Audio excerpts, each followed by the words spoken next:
the Atlantis Hotel from outside. But you can just prepare your cameras now for some pictures while we are on the Palm Island. The island where we're going now called the Jumeirah Island, which is under construction since December 2000.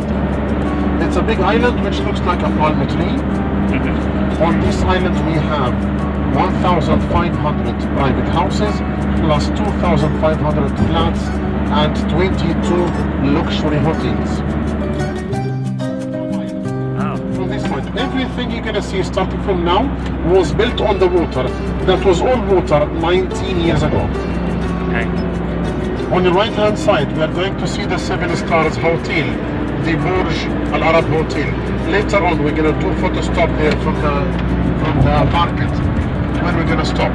And here on the right hand side, you see the water of the Arabian Gulf. Straight ahead. With the big suite at the top, between the two towers. That suite at the top is 924 square meters.